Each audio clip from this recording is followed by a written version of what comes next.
The issue now that Andrew Cuomo is bringing up in New York is that he is a Ugandan citizen. Uganda is a country where they kill homosexuals. So somebody who is a dual citizen can't be mayor of New York, or? I would renounce, if I was the dual citizen with a country whose policy, government policy, was we kill homosexuals, yeah, I would renounce that citizenship. I don't, and he also. I think that is buying into a fear. I think that is buying into a fear framework that is not fear good. Of killing homosexuals. It's not good for the country. It's not good for the country. Maher just opened up on Democrats, particularly Zohran Mamdani and Alexandria Ocasio-Cortez, like nobody else has. He went straight at their policies and even confronted members of their own party on his show, proving why he thinks they're wrong. But before moving further, if you like short commentary videos with full breakdowns like this, take just 2 seconds to subscribe to the channel. And now buckle up, because this breakdown is about to get very— Democrats seem to be having this debate whether or not Maher Mamdani is a socialist or a democratic socialist. Let me settle it. He's a straight-up communist. How do I know this? Well, I'm reading between the lines when one of his major advisors says, elect more communists. Broke the internet for a reason. Maher isn't guessing. He's quoting Mamdani's own advisors, the same people literally telling voters to elect more communists. And here's why it hits so hard. Maher is a lifelong Democrat. So this isn't an attack from the right. This is a knife from inside the family. The party spent months dressing Mamdani up as a sweet little reformer. Maher ripped the costume off in 8 seconds, and then he said the part that should terrify every Democrat in America. It's a belief system. He's allowed to believe it, and people are allowed to vote for it. But if liberals deny it, like he's just going through a goth phase, they're going to lose more elections. This is not a communist country. And this is the pendulum never lands in the middle problem I'm always about. Really, the choices we get here are either the worst version of crony capitalism or communism, either a side deal for the Trump family every time he does business overseas, or the lady who says, impoverish the white middle class. Oh yeah, there's a great campaign slogan. That's the warning. And notice what he calls it, a goth phase. That's the entire liberal cope summed up in 2 words. Pretend the radicalism is a costume. Pretend it'll wash off. Pretend voters are too dumb to see it. Maher is screaming at his own side, you're not fooling anyone, you're just handing the country back to Trump. And here's the wildest part. Wait till you see who Mamdani is actually taking orders. It matters that the mayor stands by, and I assume stands with, someone who says things like, if you don't believe in the government's sacred right to seize private property, it's over. Seize private property. Home ownership is racist. Elect more communists. Private property, especially home ownership, is a weapon of white supremacy. Really? Even among the 20 million black Americans who own their own home? Seize private property. Elect more communists. This isn't a random Twitter account. This is the woman Mamdani just put in charge of housing for New York City, the financial capital of the planet. Run by someone who thinks owning a home is white supremacy. This isn't a tax debate anymore. This is a fight over whether private property exists at all. And Maher already knows where this movie ends, because we've all watched it end. Oh, the kids think that stuff that happened before their appearance on the planet didn't really happen, but it did. We've run this experiment many times, and the results are always obvious. Here's capitalist South Korea at night from space. Here's socialist North Korea. Yeah. In 1990, Venezuela was wealthier than Poland. But then Poland, finally free of Soviet-style economics, went all in on capitalism. And now their economy is as big as Japan. And people there have high wages, low inflation, cars, vacations, homes.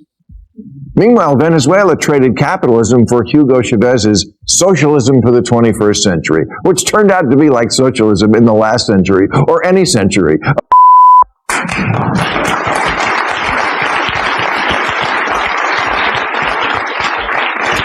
It turned one of Latin America's richest countries into one of its poorest. Low wages, high inflation, shortages, outages, 8 million people fleeing. Seats. North Korea, Venezuela. Bernie's own Vermont, where socialized medicine collapsed before it even started. Every single time the radicals get the keys, the building burns down. And here's the punch nobody wants to admit. Bernie couldn't pull it off in a state of 600,000 hippies, But Mamdani is going to fix it for 8 million New Yorkers? That's not a policy. That's a fairy tale with a press team. But the real question is why young voters keep falling for it. And Maher's answer? You won't believe how... Welcome home.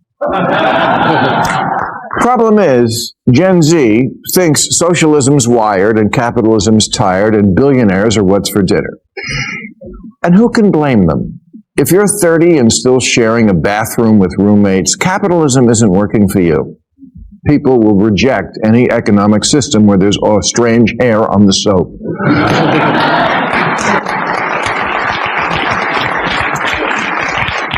No one wants to be approaching middle age and still writing their name on food before they put it in the fridge.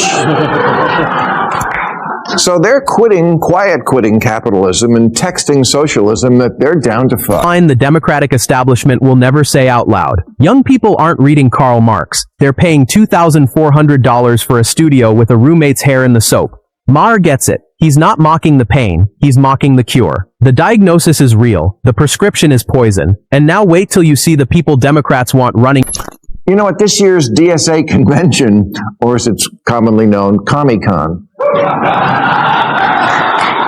get this, you had to submit a photo of a negative COVID test to get in 2025.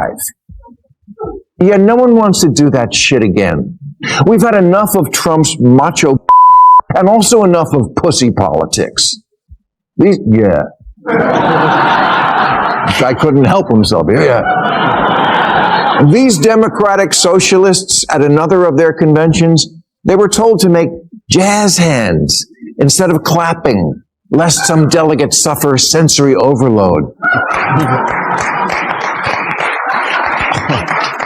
And also, and I'm not joking, they were told not to be wearing, any aggressive scents. Please don't go into that space with anything that's like an aggressive scent, for instance, right? Because that's going to be difficult for people. Oh, for this.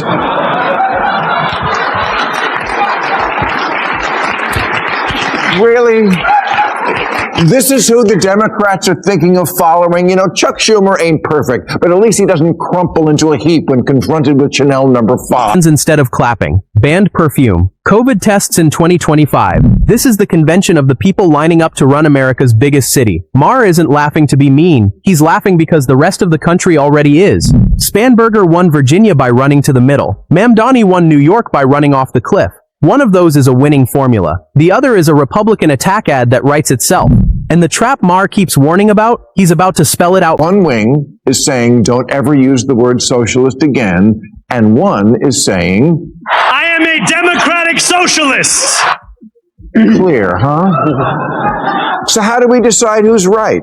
Well, it turns out we don't really have to flip a coin. We have the evidence. In 2024, 13 Democrats won. In districts, Trump also won. All moderates. This isn't rocket science.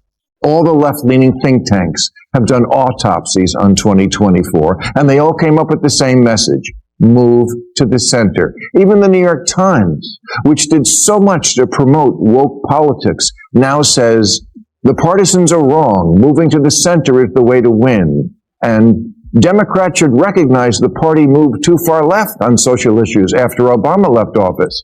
Gosh, if only someone had been saying that all along. Age, crony capitalism on one side, communism on the other. Trump family side deals on the right, impoverish the white middle class on the left. And normal Americans, the ones just trying to afford groceries, get crushed in the middle. Maher isn't asking for a revolution. He's begging for a Democrat who acts like an adult. The fact that the party can't even produce one anymore tells you exactly how lost they are. And here's the part the consultants pretend isn't. Their platform, for example, calls for completely open borders. They're for what Biden was doing, but more. You think you're going to win an election on that? This just seems like more extremism at a time when Americans are begging both parties, please, could just one of you act normal?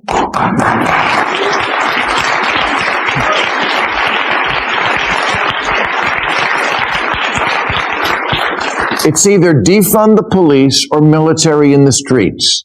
Either MAGA's crypto crony capitalism or city-run grocery stores. Democratic senator, saying it on Maher's own stage. Young men gone, union men gone, working class gone, not because Republicans stole them, because Democrats blamed them, called them toxic, called them the problem. And now the same wing that drove them out the door is doubling down with Mamdani up front and AOC right behind him. Maher has been yelling about this for years. The question isn't whether he's right anymore. The question is whether anyone on his side has the courage to... Well, they're doing better. I mean, well, without a doubt, though, you know, there's part of the Democratic Party became more and more anti-men, or describing that they were part of the problem, or they have toxic traits, and for those things. And that's why there's been such a big migration away from the Democratic Party from young men, and that's really why why we lost in 2024. Now, if you identify anyone as the problem or blame them for some things, then you're going to lose. Maher delivers it without blinking. The fight isn't left versus right anymore. It's extreme versus normal, and every time Democrats pick the extreme, they lose another chunk of the country they used to own. Mamdani isn't the future, he's the warning shot. AOC isn't the next generation, she's the audition tape for the next Republican landslide. And the only reason anyone is saying it out loud is because one comedian on HBO finally stopped pretending. So tell me, is Maher the last honest liberal on TV? Will Democrats listen, or keep gaslighting their own voters until there's nothing left? And is Mamdani the future of New York, or the funeral of the Democratic Party? And if you like this video, press the thumbs up button and also subscribe for more juicy break.